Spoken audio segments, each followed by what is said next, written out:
밖에 나와 살게 된 천추태우. 그녀의 외로움과 상심은 날이 갈수록 커집니다. 그런데 바로 이때 나 너무 고독해. 나 너무 외로워. 이런 천추태우에게 다가선 한 사람이 있었습니다. 천추태우는요, 그 사람과 아주 급속도로 가까워집니다. 자, 그 사람의 이름은 바로 이 사람입니다.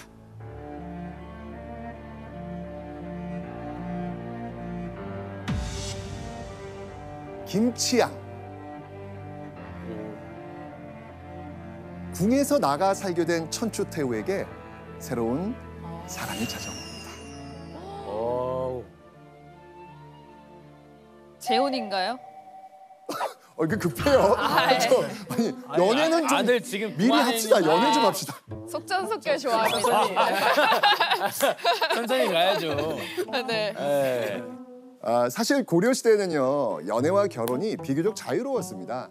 그리고 여성이 이혼한 뒤 재혼하는 경우도 굉장히 많았습니다. 좀 자유로운 시대였어요, 고려는요. 그런데 자, 여러분들 이 남자의 이름을 잘 보세요. 성이 뭐예요? 김씨. 왕씨예요, 아니에요? 아니에요. 아니에요, 왕씨 아닌 김씨예요. 왕실 여인의 경우 왕씨가 아닌 남성과는 관계가 허용되지 않았습니다. 위험해. 게다가 왕족이었던 천추태와는 달리요, 이 김치향은요, 제대로 된 관직도 얻지 못한 그냥 평범한 집안의 남자였습니다. 그러니까 이 김치향과의 사랑은요, 고려 시대 때는 절대 용납될 수 없는 위험한 사랑이었던 겁니다.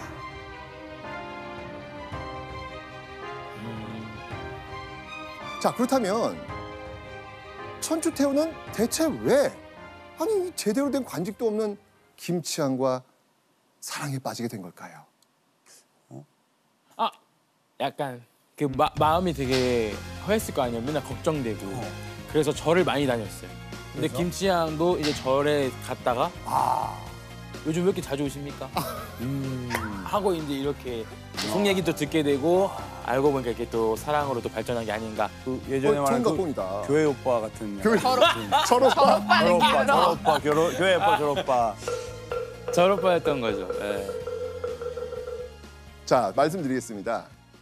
천추태우는요, 남편도 잃고 자신이 낳은 아들도 오빠에게 빼앗긴 채 궁 밖에 나가 지내고 있었습니다. 말 그대로 수족이 모두 잘린 상황이었죠.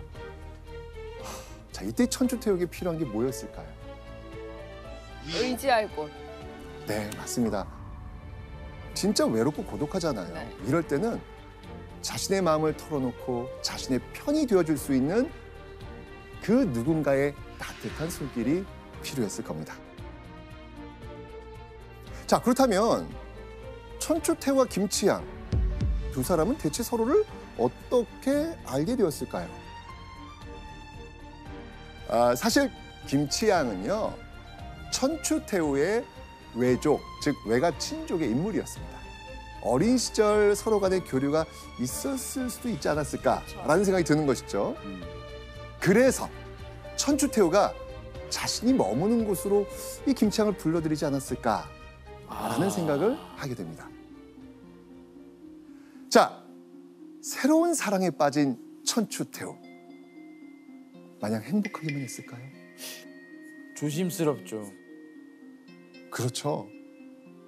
만약 천추태우가 왕족이 아닌 김치향과 사랑에 빠졌다라는 이 소문이 오빠 성종의 귀에 들어간다. 어떻게 되겠습니까? 이걸 명분 삼아서 또 뭔가 더 멀리 내쫓으려고 했을 수도 있잖아요.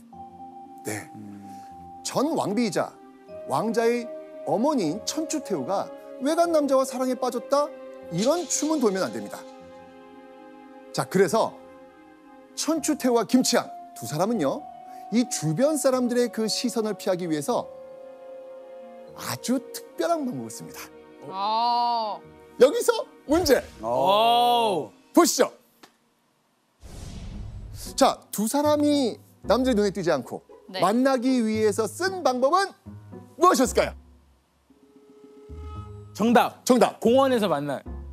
공원은 열려 있는데? 아, 너무 오픈 열려있나? 오픈. 오픈이에요. 그렇죠. 오픈인데. 비밀 연애잖아요. 네. 본인의 수족으로 김치향을 드립니다. 오답. 아까 조나단이 이야기했던 그곳에서 답을 한번 찾아보세요. 공원이요? 공원에서? 아니.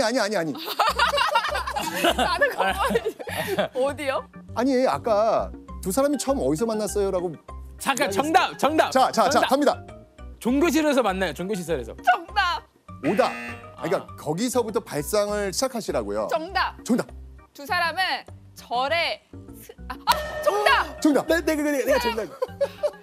김치향이 스님이 됩니다. 정답. 야, 아, 내 건데. 나단이가 말하는 대로 됐네. 맞아요. 김치향이 가짜 스님 행세를 한 거예요. 네. 와, 사랑을 위해 진짜. 와. 자, 고려시대 때 불교는요, 국가에서 또 민간에서도요, 매우 중요한 종교였습니다. 그래서 당시 승려는 많은 사람들로부터 정신적 지도자로 추앙받고 있었거든요. 사람들은 아이고 남편도 잃고 또 자식까지 떼어놓은 채 궁 밖에 나와 살던 이 천추태후가 이 마음의 안정을 얻기 위해서 스님을 만나고 있구나 라고 생각할 수 있잖아요. 김치향의 승려 행세는요, 그래서 사람들의 눈을 피하기에도 또 왕실의 소문이 퍼지는 것을 막기에도 여러모로 안성맞춤인 위장술이었던 겁니다. 와, 안전한 방법이었네요. 진짜 머리가 너무 좋은 것 같아요. 자, 그런데 두 사람이 밀회를 이어가던 어느 날 천추태후의 심장을 덜컥 내려앉게 하는 일이 벌어집니다. 오. 바로 천추태후의 연인 김치향이 볼기짝이 터지도록 곤장을 맞고 먼 곳으로 유배를 떠나라는 명령을 받게 된 겁니다. 아니, 스님을 그렇게 때려도 돼요? 걸린 거죠. 맞습니다. 와. 천추태후가 절대 들키지 말아야 했던 그 비밀. 결국 고려의 왕이자 천추태후의 오빠 누구? 성종. 성종의 귀에까지 들어가 버린 거예요. 다 걸린 거예요? 네. 스님 행사랑 둘이 만나는 네, 것도 네, 네, 아이고야. 네, 네. 아이고야. 감히 왕실의 연인 내 동생을 건드려. 천추태후와 김치향이 은밀한 사랑을 이어가고 있다는 사실을 알게 된 성종은요, 크게 분노합니다. 게다가요, 두 사람 사이에 아이라도 태어난다면 이거 어떻게 되는 거예요? 큰일 나죠. 그렇죠. 이거 좀 상상도 할 수 없는 일이 벌어진 겁니다. 지금 그렇죠. 돌이킬 수 없는 고려 왕실 최악의 스캔들이 되는 겁니다. 아, 그래서 성종은요, 김치향을 멀리 유배 보냄으로써 이 두 사람이 더 이상 미래를 이어가지 못하도록 관계를 끊어버립니다. 그런데요, 성종과 고려 왕실을 또 한 번 발칵 뒤집는 사건이 생겨버립니다. 이번에도 역시 애정 문제였습니다. 누구의 애정 문제였을까요? 근데 유배 이미 갔는데. 바로 성종과 천추태후의 친여동생 헌정왕후였습니다. 와. 자, 그렇다면 헌정왕후와 또 사랑에 빠진 남자 누구였을까요? 바로 왕욱. 잠깐만요. 잠깐만요. 왕욱은 왕국 아까 전에 천추태후의 아버지? 아버지였잖아요. 아버지잖아요. 아니 잠깐만요. 아니, 아버지잖아요. 천추태후의 아버지면은 자기의 아버지 아니에요?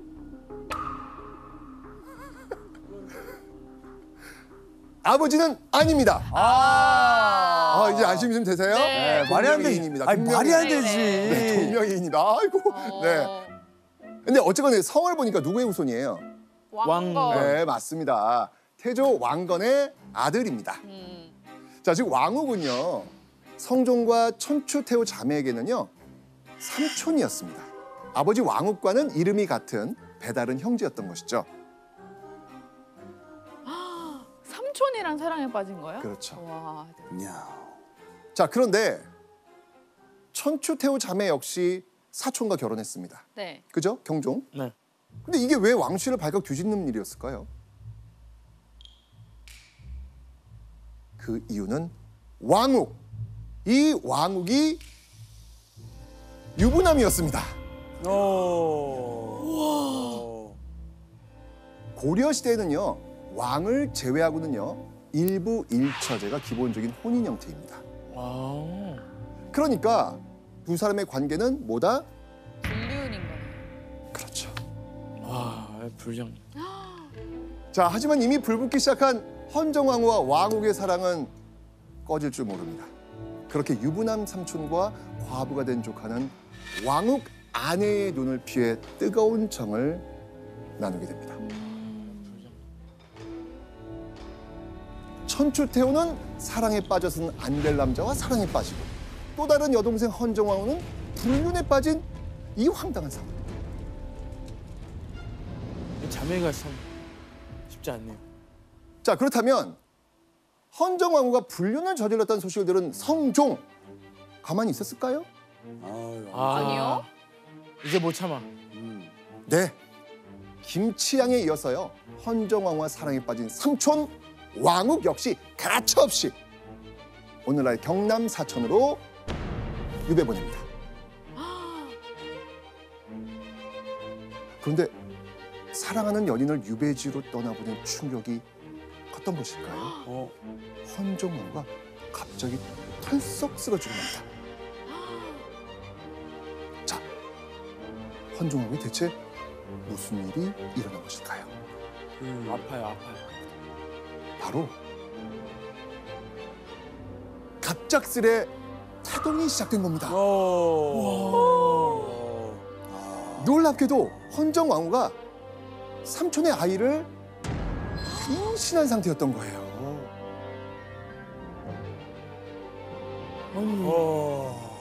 오늘 HTX 진짜 아침 드라마로 이렇게 나가는 거예요? 이번에?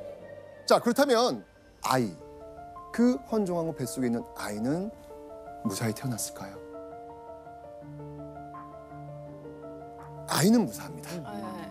그러나 헌정왕후는요, 이 아이를 낳으면서 세상을 떠나고 맙니다.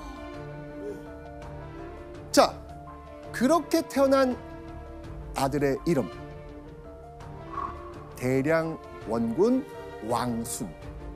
비록 불륜이긴 했지만 어쨌건 왕씨의 핏줄이 태어난 겁니다. 자, 이 연이어 터진 여동생들의 스캔들에 크게 분노한 이 성종. 이런 상황 속에서 천추태후는요, 당연히 오빠 성종의 눈치를 보면서 조용히 지낼 수밖에 없었습니다. 오빠 성종의 화가 풀리기만을 바라면서 숨죽여 지냅니다. 그렇게 시간이 흘러 천추태후가 34살이 되던 997년. 자, 이때 그녀의 인생은 180도 뒤바꿀 만한 일이 벌어집니다. 오, 바로 천추태후의 오빠 성종이 38살의 나이로 병을 얻어 사망합니다. 자, 그렇다면 성종의 뒤를 이어 왕위에 오른 건 누구였을까요? 오, 바로 천추태후의 18살 아들 왕송이었습니다. 왕송이 드디어 고려의 제7대 왕 목종이 된 순간입니다. 와. 선생님, 성종은 왜 갑자기 천추태후의 아들을 후계자로 삼은 거예요? 뭔가 예측되는 게 있지 않으십니까? 있어요. 뭐예요? 아들을 못 낳아. 네. 그렇죠. 아, 자, 그래서 우선 그렇구나. 성종에게 대를 이을 아들이 없었던 점이 가장 큽니다. 아, 그리고요, 경종이 갑작스럽게 사망하면서 이 왕송을 대신해서 자신이 왕에 오른 겁니다, 지금. 그러니까 이때 조카에게 빚을 졌던 점도 바로 이 성종의 선택에 영향을 미치지 않았을까라는 생각이 드는 거죠. 와. 자, 이렇게 천추태후는요, 5대 왕 경종의 아내, 고려의 제6대 왕 성종의 여동생. 그리고 비로소 이때 고려의 제7대 왕 목종의 어머니 태후가 된 겁니다.